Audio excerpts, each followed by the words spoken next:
और सुवासरा उपचुनाव में बीजेपी ने बारीबाजी। भाजपा के हरदीप सिंह डंग ने दर्ज की 29,440 मतों से जीत। पहले राउंड से आगे रहे हरदीप सिंह डंग। कांग्रेस प्रत्याशी ने हार के बाद लगा दिया ईवीएम में खराबी का आरोप। उधर विधायक यशपाल सिंह सिसोदिया ने कमलनाथ और कांग्रेस पर कसा तंज। आज मतगणना का दिन था। सुबह से ही पीजी कॉलेज में होने वाली मतगणना के लिए प्रत्याशियों के प्रतिनिधियों और उनका जमावड़ा लगना शुरू हो चुका था। जैसे जैसे घड़ी के कांटे चढ़ते गए वैसे वैसे प्रत्याशियों की सांसें भी फूलती गई। किंतु सुबह पहले ही राउंड में जब हरदीप सिंह डंग आगे निकलने लगे तो एकाएक सभी को यही था कि यह आंकड़ा आगे पीछे फिलहाल होता रहेगा। किंतु ऐसा न होते हुए पहले ही राउंड से हरदीप सिंह डंग ने अंतिम के 28 राउंड तक लगातार बढ़त बनाई और सुवासरा विधानसभा पर 29,440 मतों से एक बड़ी जीत हासिल की। इन सब के दौरान लगभग 8 से 10वें राउंड में करीब करीब परिस्थितियां क्लियर होती नजर आ रही थी और बीजेपी लगातार बढ़त बना रही थी। यह सब देख बीजेपी के कार्यकर्ता फूले न समाये और जमकर शहर के शिकोल चौराहे पर जश्न मनाते हुए जुट गए, जहां पर बीजेपी कार्यकर्ताओं ने नारेबाजी कर और ढोल की थाप पर डांस करके जीत का जश्न मनाया। अंत में शाम होते होते यह आधिकारिक पुष्टि हो गई कि हरदीप सिंह डंग ही विजय हुए हैं और उन्होंने सुवासरा विधानसभा सीट पर एक बार फिर जीत का परचम लहरा दिया है। हरदीप सिंह डंग की इस एकतरफा जीत को देखने के बाद में राकेश पाटीदार मतगणना केंद्र छोड़कर जाते दिखे। उस दौरान हार की बौखलाहट में उन्होंने ईवीएम पर जमकर आरोप भी लगाए। वहीं दूसरी ओर हरदीप सिंह डंग जनता और कार्यकर्ताओं को शुक्रिया करते हुए थक नहीं पा रहे थे। इन सबके बीच बीजेपी जैसे जैसे जीत की ओर अग्रसर हो रही थी, उस दौरान मंदसौर विधायक यशपाल सिंह सिसोदिया भी शिकोल चौराहे पर पहुंचे, जहां उन्होंने मीडिया से चर्चा के दौरान कांग्रेस और कमलनाथ पर जमकर तंज कसे।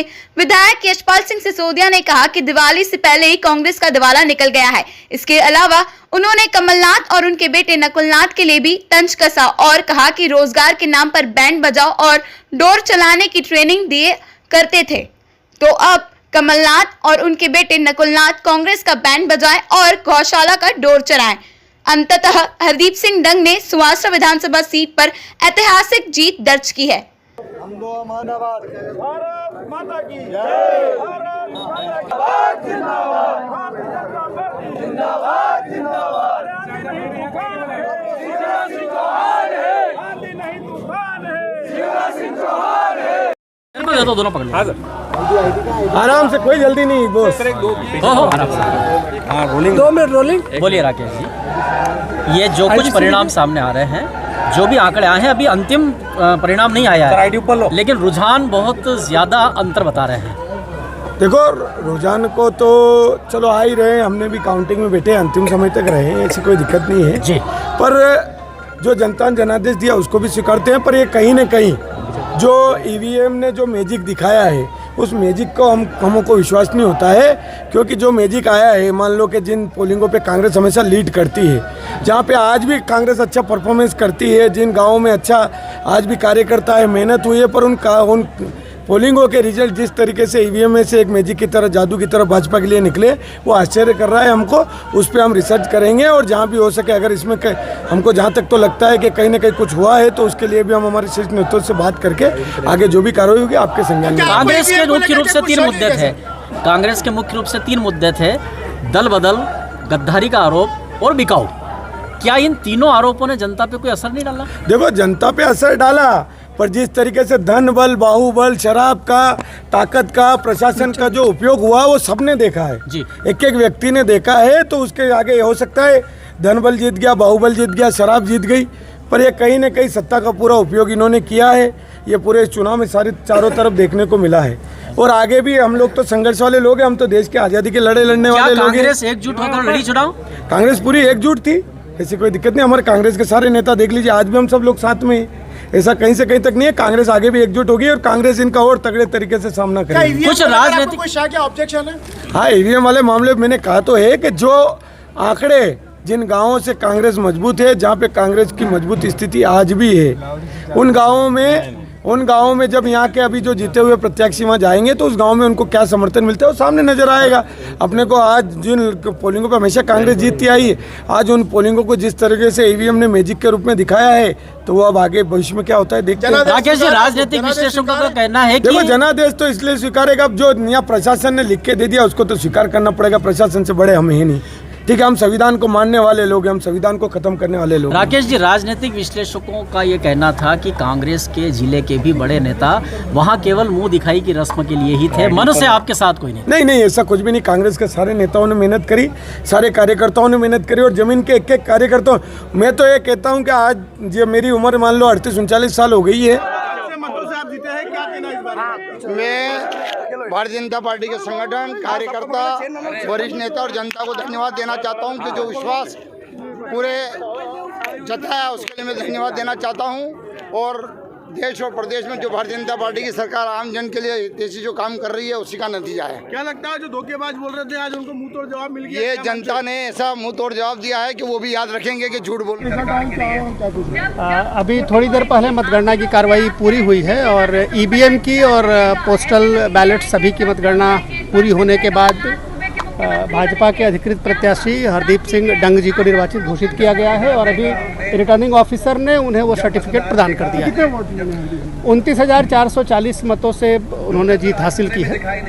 कुल 2,15,000 मत कास्ट हुए थे। बनाई जा रही है कार्यकर्ताओं द्वारा श्री गोल चौराहे पर, क्या कहना है? देखिए, होली से लेकर के दिवाली तक भारतीय जनता पार्टी को जो जिम्मेदारी और विपरीत और कठिन परिस्थितियों में प्राप्त हुई थी, सरकार बनाने का, तोड़फोड़ करने का और खरीद फरोख्त करने का भारतीय जनता पार्टी का कोई मंतव्य नहीं था। लेकिन कांग्रेस के 22 मंत्री और विधायकों ने मिलकर के भारतीय जनता पार्टी का दामन सिंधिया जी के नेतृत्व में थामा और होली का पर्व भी हमने बहुत मस्ती के साथ मनाया और दिवाली जो आ रही कल परसों वो भी हम सब मस्ती के साथ मना रहे हैं, इसलिए कि फुल मेजोरिटी वाली भारतीय जनता पार्टी की सरकार मध्य प्रदेश में हो गई है। दूसरा, दिवाली का पर्व है और कांग्रेस का दिवाला निकल गया है। ऐसी दुर्गति कांग्रेस की हुई है, उसका एक कारण है कि जितना झूठ बोला गया था वचन पत्रों के नाम पर, किसानों की कर्ज माफी को लेकर के, बेरोजगार युवाओं को रोजगार देने के नाम पर, भत्ता देने के नाम पर, महिलाओं को मिलने वाली सुविधाएं, संबल योजनाएं, ये सबको लेकर के जनता के मन में एक विश्वास तो जाग गया था कि मध्य प्रदेश की 7.5 करोड़ जनता की यदि कोई सेवा कर सकता है तो भारतीय जनता पार्टी का नेतृत्व कर सकता है, माननीय मुख्यमंत्री शिवराज सिंह जी चौहान कर सकते हैं। और आपने देखा होगा कि इन 6 महीनों में, इन 7 महीनों में, जहाँ कोरोना काल हमारे सामने था और उसके बाद भी गेहूं का एक एक दाना हमने उपार्जन केंद्रों पर कोविड के नियमों का पालन करते हुए किसानों का गेहूं खरीदा। दूसरा, अगर आप देखेंगे तो प्रधानमंत्री नरेंद्र मोदी जी ने जहां 6,000 रुपये प्रतिवर्ष प्रति किसान को जो पात्रता में आते हैं उनको किसान सम्मान निधि दी है, तो माननीय शिवराज जी ने आचार संहिता के ठीक पहले मध्य प्रदेश की सरकार के खजाने में से 4,000 रुपये अतिरिक्त दिया है। आज किसानों को भारत की सरकार से और मध्य प्रदेश की सरकार से मिलकर के 10,000 रुपये सालाना हो गया है। उन पात्र किसानों के खाते में सीधा पैसा जाएगा। लैपटॉप बंटने प्रारंभ हो गए। तो इन 6-7 महीनों में चुनाव के ठीक पहले जब आचार संहिता लगने वाली थी उसके पहले जनता ने समझ लिया था, जनता ने देख लिया था कि बीमे की राशि आ गई, मुआवजे की राशि आ रही है, किसानों का काम हो रहा है, युवाओं का काम हो रहा है। और अब हम कमलनाथ जी से निवेदन करेंगे कि जिन बेरोजगारों को आप बैंड बजाने की ट्रेनिंग देने वाले थे, ढोल चलाने की ट्रेनिंग देने वाले थे, आप और नकुलनाथ दो